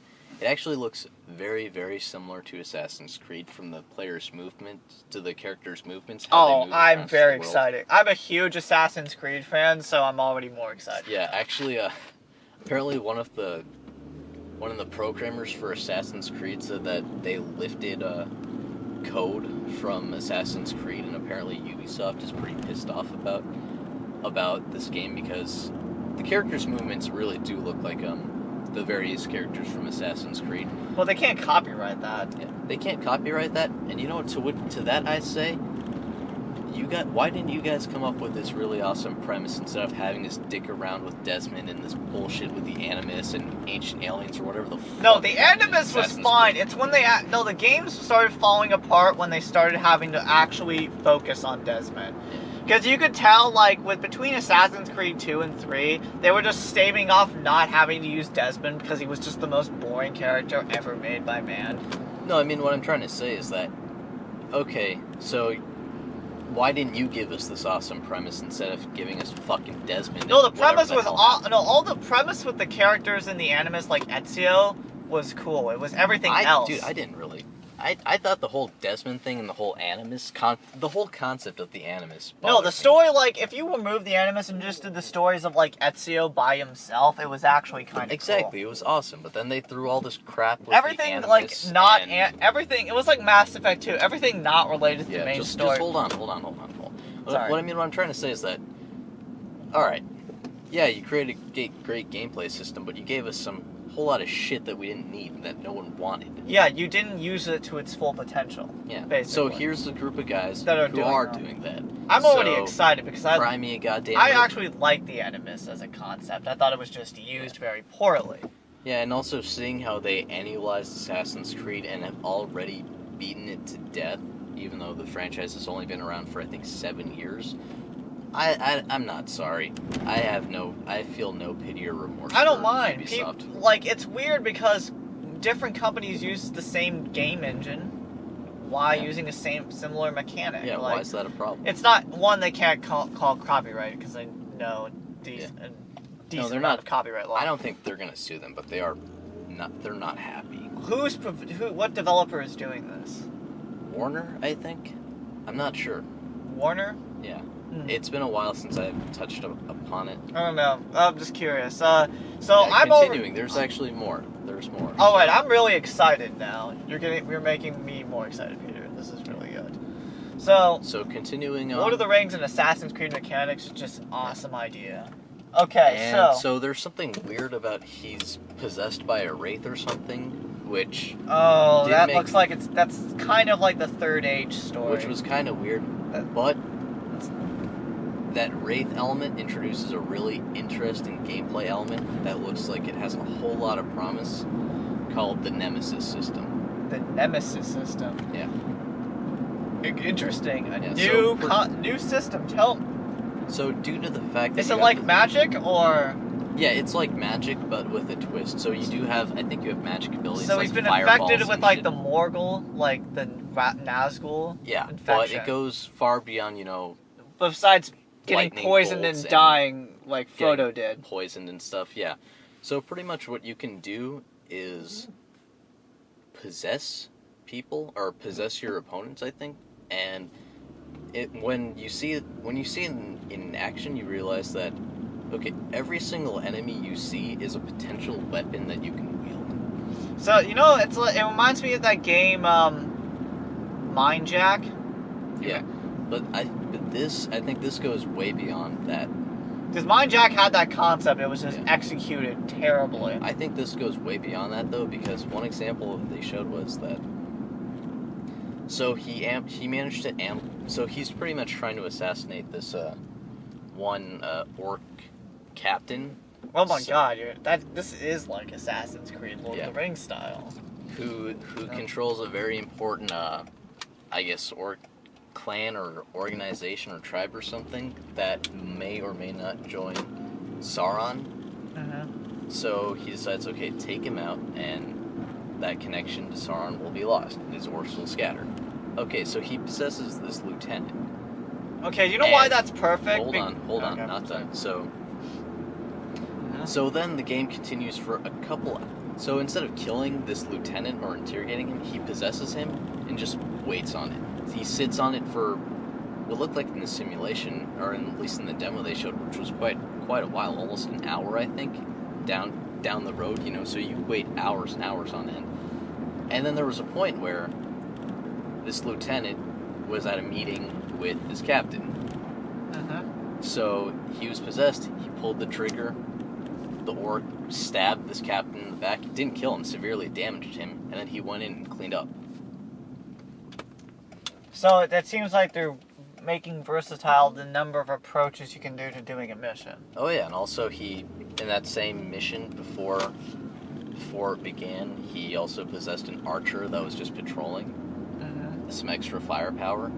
Another interesting twist is that apparently these enemies will also remember you, so if you have an encounter with an enemy and they happen to survive your encounter, or if you run away from them instead of fighting them, they'll remember your actions and it'll affect the storylines in some way, which could be interesting or it could be kind of gimmicky. But it was kind of cool to see this orc captain reference a past encounter that he had with the protagonist. That's interesting, actually. Yeah, so it's just a bunch of interesting elements like that. It looks really good. It looks a whole lot of fun, and it's a unique take on Lord of the Rings. Yeah, and it's once again expanding area, like we've talked about, because I've read all the background. It's in the time between that first war when, in the scene where Elrod is like telling him to throw the ring, and then like he doesn't. And it's like that huge gap where none of it in the books are ever explored in detail what goes on in that time period. There's like a couple little things, like between that and The Hobbit, and between that long hundreds of year gap time, not much happens. Like, it's very quiet, which makes it interesting that they're doing their own unique thing. When is that? What is that being released on? What platforms? Next gen consoles. I'm pretty sure. Okay. Wow. It kind of makes me want to kind of get a next gen console again. It sounds and looks really promising. I just wish I could have better explained it to you. It's just this really isn't fresh in my mind. No, I get the concept. I've seen enough of. I know, like, it's similar to enough things I've played that I have a really good idea about it. That's exciting. Right there with you. Where I feel like I've seen a lot of the things that they're doing in other games, but and once again, this is just based on one demo I've seen, but it looks like that they're taking it to another degree. And I think that's hopeful, because I said when we did one of our first podcasts where we reviewed Grand Theft Auto that gaming companies in the industry was going to have to be more innovative to survive. That it shows me that companies really have now decided they need to do more creative things, and that we've moved away from I'm calling it the 2000s to 2010, the Call of Duty era. Yeah. I think that's the only thing though is that's true. It seems like everyone recognizes the flaws in Call of Duty, but it still sells like crazy. Yeah, it does. But I think it's losing its steam power, though. We can see that. I think it's starting to lose. It's not the big monster giant that it was in the past. So that's interesting that they would do that. Do you have a mechanic where you're looting items, or is it just more like is there customizable like buying gear, or how? I'd imagine that you would be looting enemies. Okay. Yeah. I don't know if I was wondering if they showed any customization in the Holy shit. That right, I don't know. Why did this dude? Ooh, look at Bigfoot. Yeah. Bigfoot West is pumping. Bigfoot West. It's popping. I think that's the proper term. Popping. Yeah, popping's that's the proper term. Yeah. But yeah, I was wondering if you had seen anything about customization or how. I hope that there's customization in the game, because I love customizing my character. I do too. Tricking him or her out in the manner I would like to play. It's making me want to actually rebuy and play Skyrim again now, because I don't have a copy anymore. Oh, dude, you can borrow mine. Really? Yeah. Are you sure? Yeah, seriously. I have not really been. Actually, you know what? We'll talk about that after we talk about Lord of the Rings. Okay, let's finish Lord of the Rings. Well, this is making me excited since you told me about the South Park game, actually, in the other podcast. But yeah, once again, I'm sorry that I feel like I didn't do a great job of explaining the game. No, you did. It's in reference to enough popular games, and especially the Assassin's Creed mechanic, because playing Assassin's Creed, it's not like Skyrim in terms of open world, but you do have freedom of movement, that you can move. I'm assuming you can move left, right, up, down, etc. Oh yeah, it's a very vertical game as well. Okay. Was there a lot of built rooftops? Hold on. Well, goddamn? So is No, it no, I was only thinking to is the myself- game only in mortar, or is it going to be entirely in mortar, or Yeah. is there like was the demo all inside of like mortar and you can tell it's mortar? And to think that I was telling myself this morning that I should probably watch that video again in case Alex wants to talk about it. No, But I haven't. From what I remember, the game is set entirely in Mordor, which is cool because it's not really a region that was explored all that much in the It's not books explored in the books either, or movies at all. which makes me think like it's But what'll be interesting is how, because Mordor, even in the films, it's not really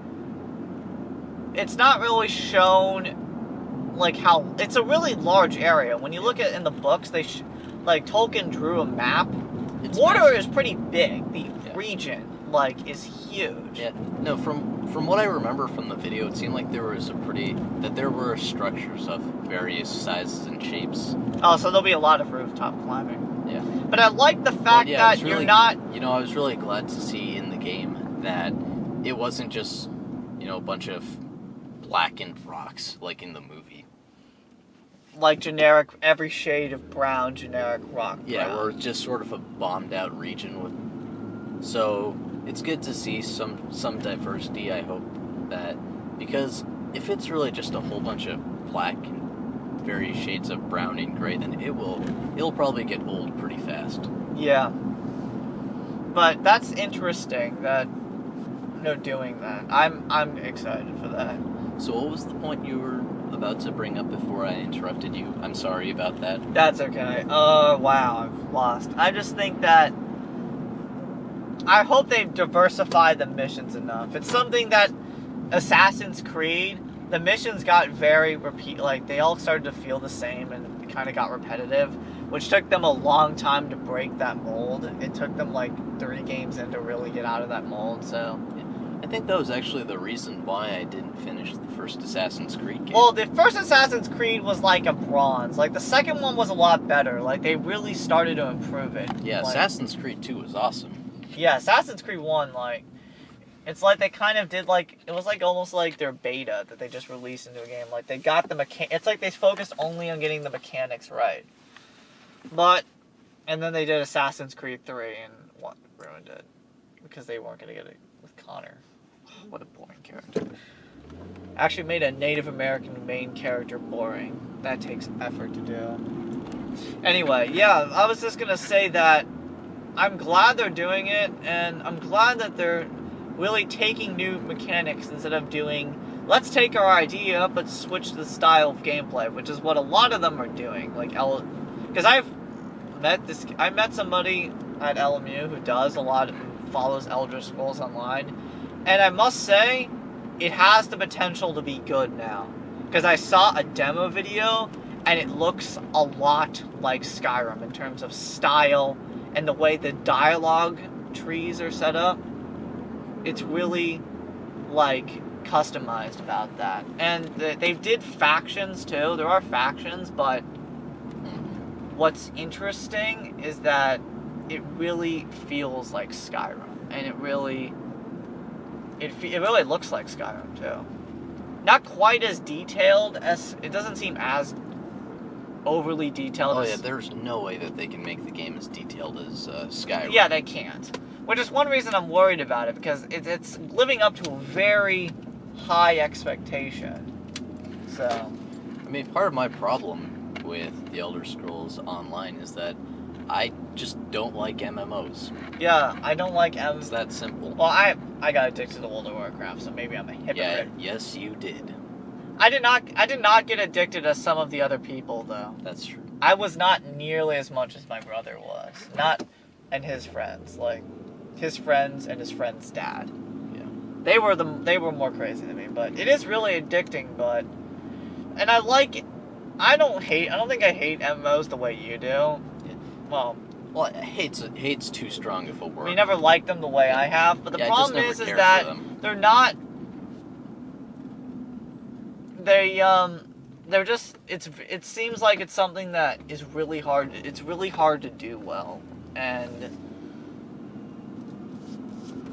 given how successful previous ones have been, including Star Wars. Whoa! What was that? You hit the curb. I did? Yeah. Oh, whoops. Oh well. Let's see. Don't worry, people. We're alive. Yeah, we're not dead. Don't worry about it. Because I don't think I am. But yeah, back to the Lord of the Rings, Shadow of Mordor. So it's gotten me really excited for the next generation now. Would you entirely? Yeah, it's actually making me interested in next generation again, which I am not surprised because I figured that I was gonna wait until more interesting things came out. Or actually, I think we have to call it current gen now, right? Current gen now. Yeah, it's now current gen, which is weird because I just don't want to drop 500 on one. Yeah. Oh hell no, I'm not ready. Would you drop? How would you drop 400, or would you wait for it to go lower than 4? Wait and see. Yeah, I'd wait and see. I would drop 400 on it if there were enough good games out there. I'm sure by the holiday season, by the end of this year, more stuff will be out on it. Yeah, I agree, but it's not. It hasn't quite gotten there yet. I don't know, there's nothing, and the one thing that I could, if they did like an actual sequel to Skyrim that wasn't an MMO, I might get a next gen for that. Would you? A Skyrim sequel? I'd definitely think about it. That would be one thing that would tempt me. A new Elder Scrolls like single player game would tempt me to get a next gen. That would be very, very tempting. Either that, maybe a new Mass Effect game. Because I really liked Mass Effect 3 despite the ending, probably more than you did. I thought Mass Effect 3 was awesome. Yeah, a new Mass Effect game might tempt me to get a new one. That would be the only two things that could tempt me. Honestly, besides the ending, I loved every minute. I loved every minute of it. I actually think it's left. I'm not sure where I would rank it. I'd rank it over Mass Effect 2, which is the one that most people seem to love the most. No, I would put the only thing that prevents Mass Effect 2 from being higher is the whole story of the collectors was just so not interesting. Kind of a waste, If you want, we can do a segment where we go back and talk about old games and movies that we saw. No, we can't. I'm not sure. We can. I'm not really sure. I'm good.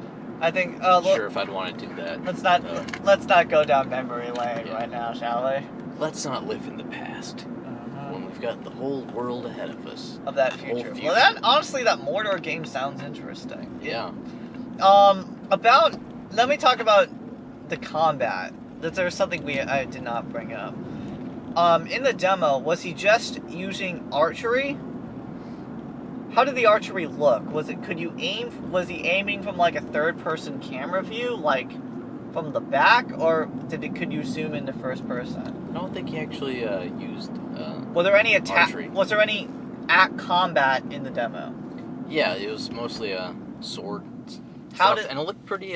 How did that look? It looked a lot better than anything you'd see in Assassin's Creed or most action adventure games. I hope so, because that was always I actually had to be stealthy playing Assassin's Creed because sword fighting was just so easy. They made it harder as the games went on, but it was just like to block, counter, block, counter. Yeah, it seems like it had a. It actually kind of reminded me of the Batman games. So was it like Arkham Asylum? Yeah, where it seemed like it was very fluid. It was very fast and fluid, but it also had a lot of depth as well. So it is a lot like Arkham Asylum, but just with a sword. Yeah. Well, yeah, kinda, I guess. Does it have does it have a fluid of Are you going? No? Okay.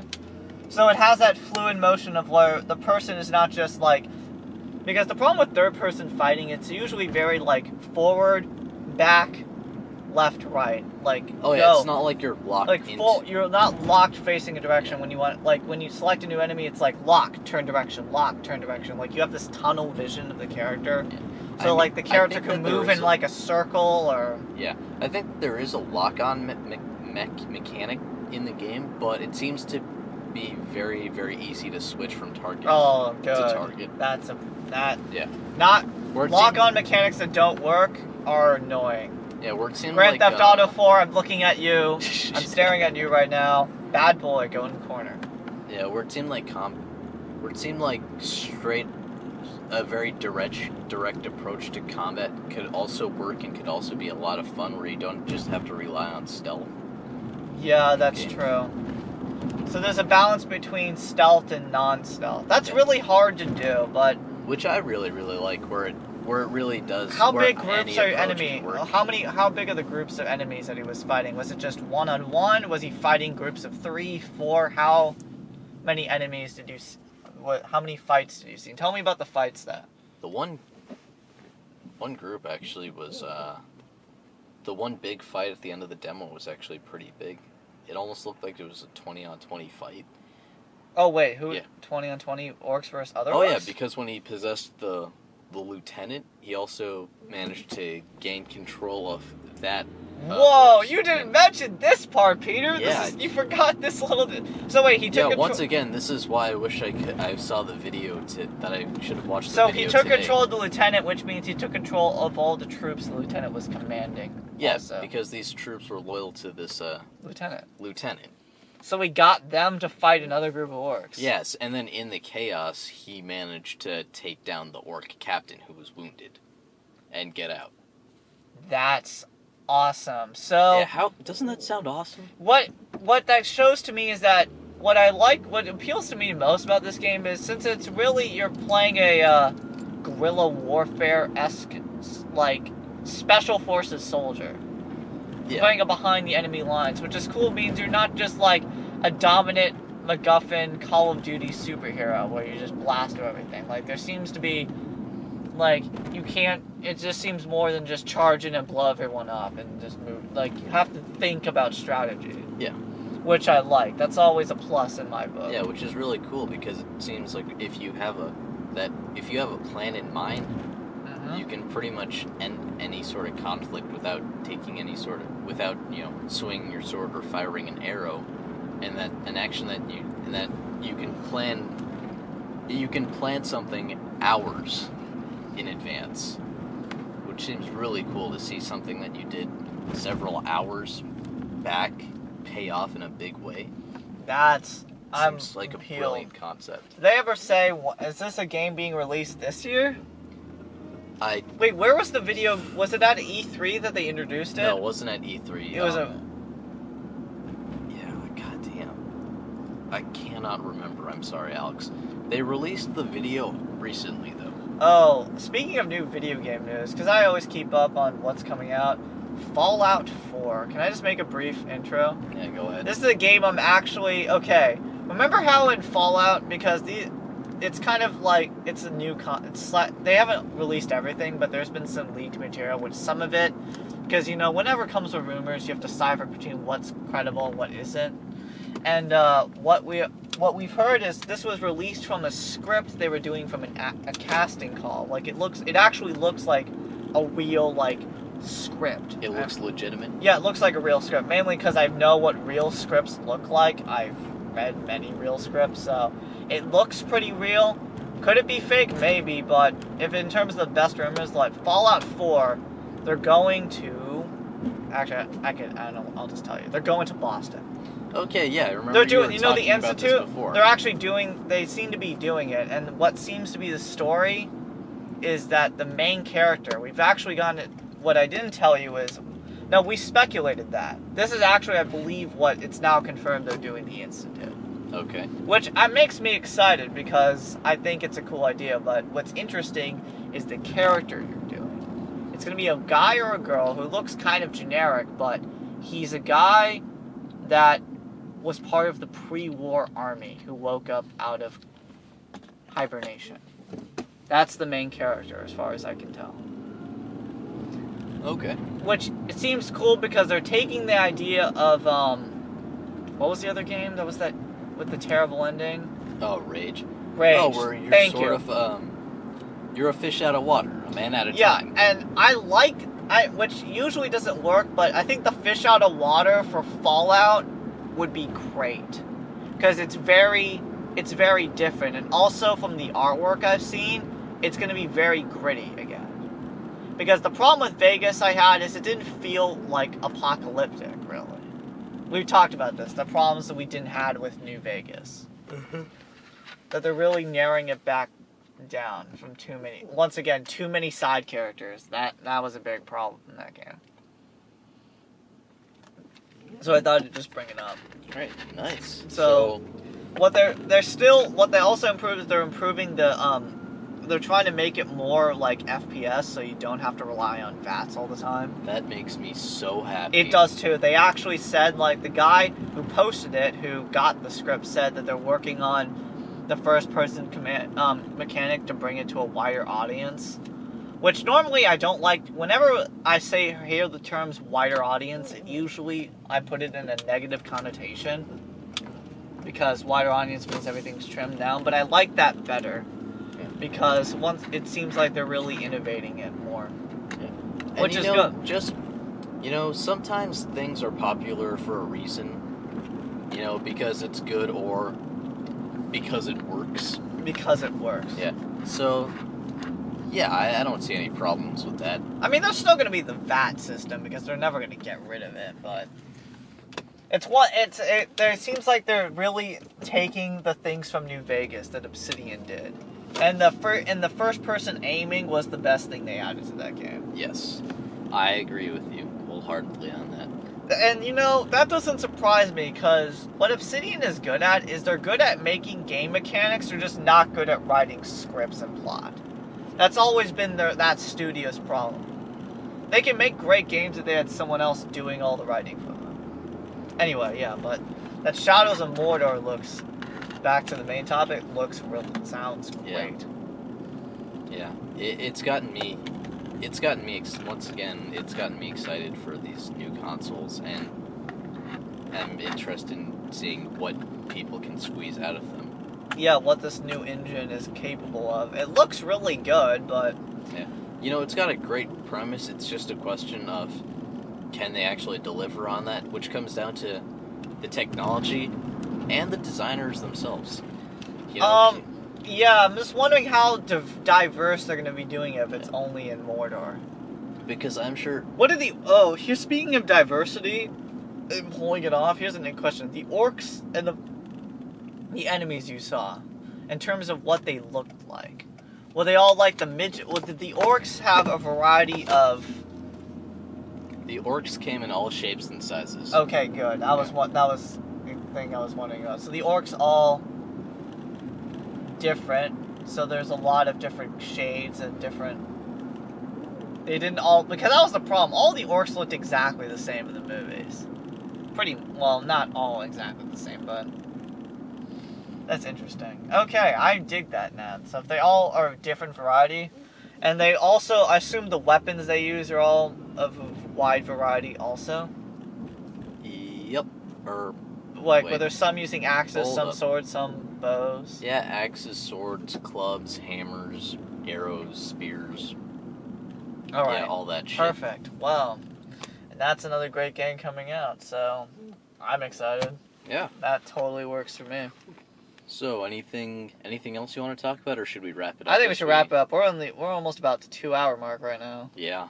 And I think we actually said that we wanted to try to do just an hour. Oh, well, that didn't happen, did Yep. it? Oh, we're double that, or close to. Alright, people, this has been an episode of Card Chats. I think we got some great topics. We will be continuing more. I think we were going to do a Peter rant, which we have not done in a podcast. It's usually been me ranting because I do that.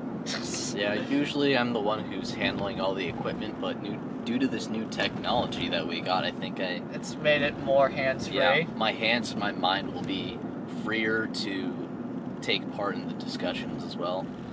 And so I hope you guys enjoyed it, and I don't know about you, Alex, but I'm really looking forward to doing more of these. Oh yeah, we will now get these onto a more frequent basis, and we have some movie reviews coming up that we will be creating and posting very, very soon. and this has been another great episode of Card Chats. I'm Alex. And I'm Peter, and have a good night, everyone. Peace.